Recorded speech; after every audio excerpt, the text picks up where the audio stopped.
I think one of the main lessons from this work in the overall philosophical sense, that don't give up just because your observations don't match the current dogma. So that was very meaningful for us to actually found that okay, follow the lead, and we came across this finding of a completely new, almost understudied molecule that may be a major driver of metastasis in human cancer.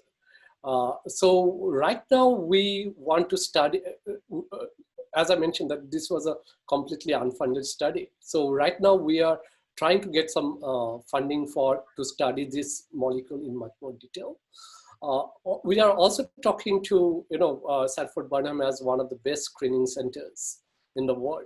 So one of the aims in our study is to find, to carry out a screen, to find out molecules that can inhibit this candidate by chemical inhibition, right? So in our study, we showed it by a genetic inhibition, but we cannot just use it in the patients. So to be meaningful, to be translational in its application, we need to have at least a first-in-line candidate, a chemical inhibitor.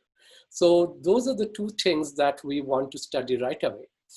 We also want to study that, what this particular candidate is doing in the cancer. So we would like to carry out some basic understanding of the basic mechanism of this molecule, how it is actually driving the metastatic program, how much is it contributing?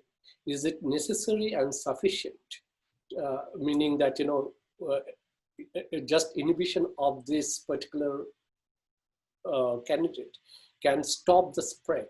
So we showed some of these evidences in our paper by genetic means, but if we can develop a chemical inhibitor, that would really help in getting this drug candidate in the clinic. So that would be our focus.